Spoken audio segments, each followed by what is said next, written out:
नमस्कार मित्रों, स्वागत करता हूँ आपका अपने YouTube चैनल ज्ञान प्रकाश में। ये है मित्रों मेरा लेक्चर नंबर 10। मित्रों, आज बात करते हैं भक्ताई के बारे में कि जो भक्ताई हम कर रहे हैं या हमारे अन्य भाई किसी के यहाँ पे कार्य कर रहे हैं या कुछ शिष्यों ने भी कार्य किया है, तो उसमें मतलब ये है कि कुछ ये शिकायतें आई हैं कि कार्य क्या है कि उतनी तेज़ी से नहीं हो रहे हैं जितनी तेज़ी से पहले होते थे। तो मुझसे बहुत भगत लोगों ने, कुछ शिष्य लोगों ने ये सवाल किया, ये पूछा है कि भगत जी आप मुझे जो ये हमें ये जानकारी बताइए कि पहले के टाइम में काम बहुत तेज़ी से हुआ करते थे बुलाकी बाबा के माध्यम से या अन्य किसी भी देवी देवता के माध्यम से, जैसे कि माता कालका हो गई, ठीक है ना, और भी अन्य देवी देवता हैं, चामड़ माता हो गई या चामुंडा कह लीजिए। तो कार्य बहुत तेज़ी से होते, तो खासकर बुलाकी बाबा के मामले में। लेकिन आजकल देखा गया है कि लोग बाग हाथ भी रख रहे हैं, सवारी आ रही है, तो बुलाकी बाबा हाथ भी कम मान रहा है लोग बागों का। कहीं कहीं हो सकता है पुराने गुरु जो जमे हुए हों वहाँ बहुत तेज़ी से जो मानता हो, ठीक है ना।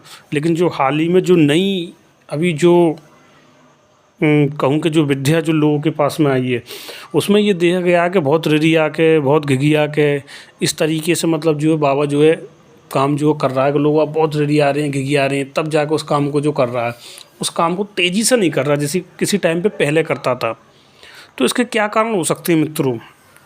देखिए, कारण तो अनेक हैं, लेकिन कुछ मेन कारण मैं यहाँ पे जो बताना चाहूँगा, ठीक है ना, कि बाबा आजकल तेज़ी से हाथ भगत लोगों का, जो शिष्य लोगों का जो क्यों नहीं मानना। देखिए, ऐसा है कि जो व्यक्ति है वो सिद्धि तो बड़ी ज़बरदस्त चाहता है। मान लीजिए कोई व्यक्ति हो, वो चाहता कि हाँ साहब सिद्धि इतनी ज़बरदस्त आ जाए कि जहाँ हाथ रख दूँ सही आदमी पे तो वो भी खेल पड़ो, खेलते हुए आदमी पर रख दूँ हाथ तो वो सवारी चली जाए। तो ऐसा हो तो जाता है, ठीक है ना, लेकिन इन सब चीज़ों के लिए मेहनत करनी पड़ती है मित्रों। आज का जो व्यक्ति है वो ये चाहता है कि मेरे पास में सिद्धि आ जाए, ताकत आ जाए, लेकिन वो त्याग करना नहीं चाहता।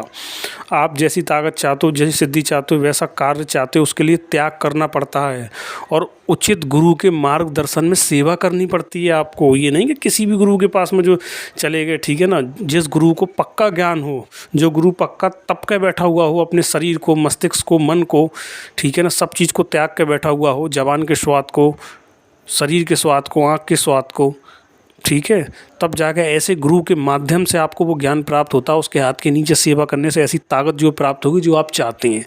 हाल फिलहाल ऐसी ताकत आप लोगों में क्यों नहीं है?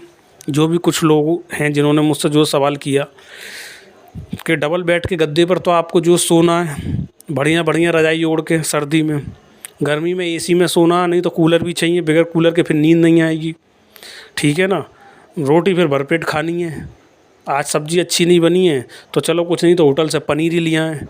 और जो मीट मांस खाने वाले आदमी है फिर तो कहने क्या, फिर तो मुर्गा भी पैक हो जाएगा एक हाफ़ में, 100-150 रुपये का, तो मज़ा आ जाएगा खा पी के। दारू पीनी है, ठीक है। और मैं सभी की नहीं कहूँगा, लेकिन एक आध कुछ आदमी ऐसे हैं आप जो समझदार हैं, जो कहीं जो जाते हैं तो फिर नज़र भी मारते हैं बहन बेटियों पर। तो इन सब चीज़ों के साथ आपको इस तरह की पावर सिद्धि नहीं प्राप्त हो सकती, ना ही बुलाकी बाबा की, ना किसी अन्य देवी देवता की, ठीक है।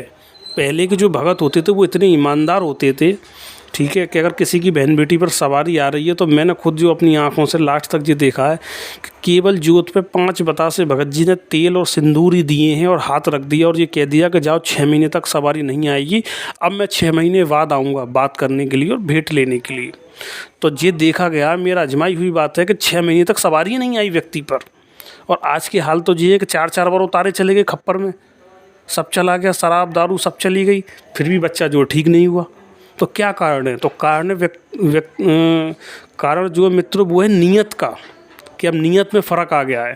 पहले धर्म और ईमान पे लोग बाग जो कार्य करते थे, लेकिन आजकल धर्म ईमान की जगह जो लोग बाग पैसे को ज़्यादा महत्व देते हैं। ये कहते हैं, उनके मन में पहले ये भावना आती है कैसे भी करके पैसा हमारे पास आ जाए, काम हो ना हो वो तो बात ही बात है, हम देख लेंगे। पहले के व्यक्ति बहुत इज्जतदार होते थे, अपनी इज्जत और शान के लिए मरते थे। वो ये कहते थे कि पैसा भले डूब जाए लेकिन इज्जत नहीं डूबनी चाहिए बाबा, हमारी देवी माता इज्जत नहीं डूबनी चाहिए, व्यक्ति ठीक होना चाहिए। तो पहले भावना मजबूत थी, लोग बाग ज़मीन पे सोया करते थे। लेकिन आजकल तो डबल बेड चल गए, ज़मीन पे कोई सोना पसंद नहीं करता। पीने में कोल्ड ड्रिंक भी चाहिए और गर्मी में लस्सी भी चाहिए, सर्दी में रम चाहिए पीने के लिए, खाने के लिए गोश्त मांस चाहिए, तो फिर सिद्धि कैसे आ जाएगी। और जो शादीशुदा लोग हैं, ठीक है ना, तो वो मतलब ये है कि अपने जो सुख को नहीं छोड़ रहे। तो हर प्रकार का सुख मित्रों हमें अपनी नज़र जो साफ़ रखनी पड़ती है बहन बेटी के प्रति, हमें अपनी ज़बान के स्वाद को हमें त्यागना पड़ता। कहीं कहीं हमें मतलब नॉन लहसुन प्याज और नमक तक का त्याग करना पड़ जाता सिद्धि में।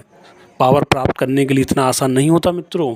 और खटिया का तो त्याग, पलंग का तो करना ही करना है, ज़मीन पर शयन करना, चुप रहना है, सिले हुए वस्त्रों का त्याग करना है, उचित गुरु के निर्देश में कार्य करना है, गुमान घमंड नहीं करना है।